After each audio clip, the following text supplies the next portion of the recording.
AFC South win totals, the last win totals from the AFC. Moving on to the NFC next week. We should be able to get all of them wrapped up before the season starts. If not, I'll double them up one weekend. If you guys haven't been watching the videos, please check them out in my channel.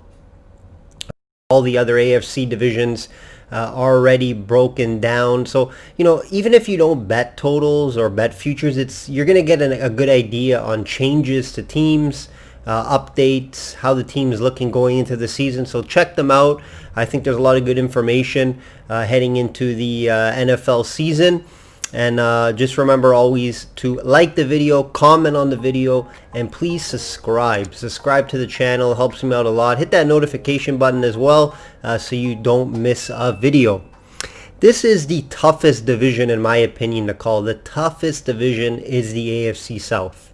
Why? Because I think 3 teams could win this division, guys. 3 teams could win this. Let's take a look here. We have the Colts plus 120. Titans plus 175, and then obviously the value with the Texans plus 325. They did win this division last year. The value would be there. Obviously they are looking a little different going into this season, and obviously the lonely Jags, not a team you're going to want to look at here. Now, like I said, the value is clearly with Houston, right? They did win this division last year. A couple big losses though, of course, which I'll get into a little more a little later on here. Question marks with the team, injuries, a lot of main guys always injured, but it is tempting, very tempting at plus 325. I think all 3 of these teams are going to be very similar in wins. It's going to be very close, maybe a game apart. So if some of you are looking for value and putting money on the Texans, I definitely don't blame you. I'm not going to get involved in that. I haven't made an investment as of yet, to be honest, on division winner. I am leaning the Colts, though. They are a favorite for a reason. They did upgrade at quarterback, which we all have been waiting for. Rivers, even though he's on the back end of his career, it is an upgrade over Brissett. Some great D signings as well. Very solid draft, which I'll get into a little later. So I'll take my chances. It looks like probably with the Colts here at plus 120. You're still getting value. You're getting the plus money. I haven't made an investment as of yet, but it's hard to argue for any of these 3 teams, guys. I'm not going to sit here and argue with you guys. The value at the Texans plus 325. If they all can stay healthy, right, and a couple breakouts from some guys, sure, they could win that. And plus 325 is very, very tempting. But yeah, even the Titans could win it. Obviously, they had a great playoffs. And then of course the Colts, I think they got the best off the off season out of these 3 teams. Let's get right into the win totals. Let's get into the win totals here. We'll start with the Houston Texans. Houston Texans, been talking about them a lot so far with that value to win a division. Let's take a look here. 7.5. You get that minus 110 all around. 2019, they're 10-6, guys. They won this division. So 7.5, pretty big discrepancy there compared to that 10 wins. 2020 strength of schedule, very important. 8th toughest win is their schedule. 0.518 opponent win percentage. Okay, so 8th toughest. That's why maybe they're saying 7.5. Due to strength of schedule here. Let's take a look at their schedule. Now it starts rough. It starts rough, guys. Opening with KC. Then Baltimore. Okay, Pittsburgh, tough game. Winnable, but tough game. Then Minnesota. Tough game as well. Then it gets a little better for them. All right, you got Jacksonville. You got Tennessee, Green Bay, Jacksonville again. Right. So I think it starts really tough, but it eases up, and I think that's where they're going to get some of those wins. Second half, second part of that schedule there. Let's look at some key additions. Obviously, David Johnson. That could go both ways. Could be a genius move, genius signing. He turns up. He just needed a change of scenery. He's back, the old David Johnson from 2 years ago. or it could be a horrible move, but they took the chance. They always could have upgraded our running back here, so I think it was a smart move. And let's see how it pans out for them. I added Cooks as well. He's been bouncing around from team to team. Usually gives you good production, but just he hasn't been teams or in system, so it's a little odd. But he's obviously trying to replace Hopkins, which you won't be able to do. I think Cobb's a sneaky good addition as well. More good route running. Maybe some slot play as well. Obviously, key losses, Hopkins, right? Best wide receiver in the league. One of them at least. Top 3 in my opinion. Hyde, Lamar Miller. A couple running backs back-to-back they lost there. And then DJ Reader as well, which is a loss. So they did lose some big names. They looks like they're trying to rebuild that offense a little bit with Hopkins, Hyde, and Miller gone. So that'll be interesting. It'll be interesting to see how David Johnson plays, right? Interesting even for fantasy. Are you going to draft him early? Are you going to take that chance? It's tough, right? It's tough to call. I know I drafted him a few years ago or last year, and he screws you because you got to take him early. And you take a chance, but high risk reward. Let's get into their draft here. Let's get into the draft. I gave it a C just because there's not many picks in this draft. No first rounder. I think they got some good value with Blacklock. They got him in the second round. A lot of people are saying that he could be a first round pick. So I do like that. I think Greenard could be a nice pick as well. He had a very good combine. So hopefully that will translate to the league. But not a lot of big flashy picks, not a lot of high round picks, and they only had a very minimal amount of picks. So when there's not too many picks to look at, they are going to get a lower grade. So I'll go with my pick here. I do like the over 7.5, guys. I do like that. They did have the 10 wins last season. I can see them winning 8 games. I can see 8, high-end 10. I don't see 10, but I say 8 to 9. So that will get you over the 7.5. Remember, the loss of Hopkins is huge. And it's just a lot of question marks with this team. Can they stay healthy? Watt, Fuller, Kute, they always seem to be hurt, right? So it is a little bit of a question with this team going into the year. But hey, with Deshaun Watson, it's hard to bet against him. I do like their coaching staff for the most part as well. Defense is not bad. So we're gonna say Watson healthy, the wide receiver core stays healthy, Watson stays healthy, and they get over that 7.5. Play the 7.5 over. Next team. Let's go to the Indianapolis Colts, guys. Indianapolis Colts. Last year, 2019 record 9-7. 9-7. 2020 strength of schedule 20th toughest. .498 win percentage. Okay, so not too tough of a schedule. Let's take a look at the schedule. Opens very kindly. Week 1 against Jacksonville. Then Minnesota, Jets, Chicago, Cleveland, Cincinnati, Detroit. Guys, to be honest, that's probably the easiest first 8 games I've seen, at least so far in the AFC, because I've been looking over all the AFC schedules, and that's definitely the easiest. Right? They can start 7-1 there.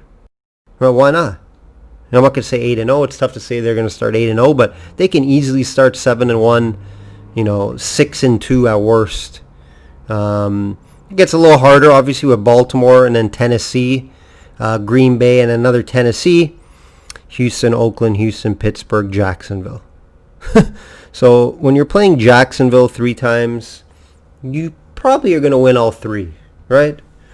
So I really like the schedule for them. I think it may even be better than 20th toughest, to be honest. So this tells you a lot, right? The strength of schedule and why the Colts are here at the 9. Sorry, I didn't mention it. It's 9. Colts 9 is the number. Minus 150 you got to lay. But I do think that is a right number. Here I'll go over some key additions. Obviously, Rivers, QB. I never thought he would leave San Diego, LA, but it is an upgrade over Brissett. So it'll be interesting to see what Rivers does. They had a Trey Burton. Change of scenery could be good for him. Obviously, the big signing, defensive tackle Buckner, huge signing. Sheldon Day as well. Xavier Rhodes. TJ Carey, upgrade offense and defense. So I think this team did the most upgrades in this division. So that's very solid. Couple of losses for them. No big losses really, to be honest. Funches never really got it going. Ebron maybe a bit of a loss. He had a couple good seasons, but it's not a big loss, especially when you bring in someone like Burton, who does have some potential and upside. And then their kicker, Vinatieri, not kicking here will look odd. He's been kicking here forever, so that will be a change as well. Don't think it's a big loss, but yeah, nothing really stands out for big losses. There's a couple names I threw out there. Let's take a look at their draft. I give them a B on their draft. I would have given them a little better grade if there was maybe a round 1 pick, no first round pick. They did address that offense early, adding Pittman, very good potential, very nice wide receiver, and then Taylor, back to back were great picks, and Rivers was definitely happy seeing that. Yeah, so I don't love the draft. B is solid just because I do think they addressed some offensive needs early, which they do need to address the offense, and that's what they did. So Pittman, Taylor, nice back-to-back picks there. I'm going to be on the over 9 here, guys. I think it could push at 9 possible, but I think they get 10 or 11 wins with this schedule, to be honest. This team got a lot better on all different levels, in my opinion. Love this running back core, right, with Taylor, Mack, and Hines. Good offensive line, and D is solid. So Rivers, obviously, with the upgrade there. Should be a fun team to watch. I'm excited to watch them. And definitely to see how Taylor and Mack, how they use them to go into the season. Let's get into the Tennessee Titans. 8.5 win total minus 130. 8.5 win total minus 130. 2019 record 9-7. 9-7. 2020 strength of schedule 20th toughest. 0.498 opponent win percentage. Just a correction, guys. The Colts win percentage. Win percentage was 0.502. So it's tied for the 16th. I mixed those up. Sorry about that. So Colts were 16th toughest. So middle of the pack, 0.502 opponent win percentage. And the Titans are the 20th toughest. Sorry, had a few notes here on my side here, and I mixed those up. So let's get into the Titans schedule here. Let's take a look. It opens up with Denver Broncos. Then we go to, then there's Jacksonville, Minnesota, Pittsburgh, Buffalo, Houston, Cincinnati, Chicago. Yeah, so it looks pretty favorable for them to open tougher with Colts, Baltimore Colts. 3-game stretch there, ending with Green Bay and Houston towards the end of the season. Nothing crazy though. The 20th toughest, right? The 0.498 opponent win percentage, as I mentioned. So below 500. These are totals from last year. Just keep that in mind, of course. So let's take a look at key additions. This team didn't do too much. Vic Beasley stands out. I know he's been around for a while. I don't know how much he has left, how much he'll be able to provide there, but he's a name that they signed. And Jonathan Joseph as well, cornerback. He may be able to help out there. A couple key losses. Obviously, Mariota they lost. Dion Lewis, Delonte Walker, Jack Conklin, that's the big name. Woodyard, Ryan. Lots of names you're used to seeing with the Titans. If you're a Titans fan, you definitely know these guys.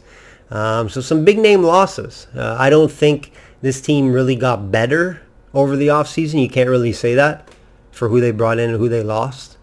So we'll see how that pans out. Let's take a look at their draft here. I give them a B. Wilson was needed after losing Conklin, right? Isaiah Wilson, their first round pick. They needed an offensive lineman. Hopefully he can jump in there right away. I think Fulton could be some value in round 2. And Murchison on day 3 could get work on that D-line early. So yeah, not a bad draft. I think they got some value. They addressed some needs. So I'd give them a B all around. Take a look at pick here. You know, to be honest, this should get over the 8.5, maybe 9 again. You know, another 9 and 7, just due to the schedule. It's not the hardest schedule in the world. But I'm a bit worried about how Tannehill will be in the second year. He has a lot to live up for. He had a great season. You know, teams may be game planning more now around it. So that's tough to call, right? Tannehill's going to have to be as good as he was last year. And, you know, I'm not willing to go all in and say that he will be. So, like I said, 10 is a high-end win. Right? 10 wins would be on the high end. You know, I say 9 wins. It's not my favorite play in this AFC South. I haven't put an investment down as of yet. But I'll definitely lean the over 8.5. Last team here, the lonely Jacksonville Jaguars. 4.5 win total, minus 120 on the over. 2019 record, 6 and 10. 6 and 10, 2020 strength of schedule. 22nd toughest. .494 opponent win percentage. Let's take a look at their schedule here. Starts with the Colts, tough game, and then Tennessee, so back-to-back tough games. We'll start 0-2 there. Then you got Miami and Cincinnati, so it gets a little easier there. They should pick up a win at one of those teams. I'm thinking maybe Cincinnati. Miami has improved a bit, and then you can see the rest of the schedule here. I wouldn't really agree that it's the 22nd toughest, right, which puts them at .494 opponent win percentage. Maybe a little tougher than that, but hey, that's what the calculations say from last year. Let's take a look at some key additions. They added a backup in Glennon. Chris Thompson, nice signing out of Washington. Hopefully he can stay healthy there. Eifert, same thing, right? Can he stay healthy? Talented guy. And they added some help on D as well. So it took some chances with Thompson and Eifert. Hopefully they can stay healthy for them. Some key losses. Obviously Foles they lost. Marquise Lee. Obviously Calais Campbell. Huge loss going to my Ravens. Calais Campbell does it all for the team. You know, veteran leadership. Obviously solid. One of the better D tackles in the league. So that's tough, right? Tough loss for them. Obviously, A.J. Boye as well, another loss. And also they lost Spence. So some big name losses for this team. You know, I don't really think they got better. But this draft, guys, this draft was solid. Could have been an AA-, solid draft all around. Love C.J. Henderson. They got the best cornerback in the draft. He'll be able to replace Ramsey and Boye hopefully quickly. Also, I do like Chason. Got some good value there. Another first-round pick. So that was their back-to-back first-round picks. Very good dressing that defense. Lots of picks for this team. They will be better soon, guys. They are going to be better. Give them time. This year, no, but they will be better with all these draft picks. They're probably going to get more draft picks even next year. They may have money to spend, so this team is going to get better. Give them time. They need a quarterback, I do think, as well. So we'll see what they do. Pick. I haven't made an investment yet on the Lonely Jags. I obviously would lean the under 4.5. I don't think I'm winning 6 games. Definitely not. They got worse. So, you know, I think maybe 3 or 4 wins I see them getting here. It's just not a strong play. I'm not jumping to the window to bet on the Jags.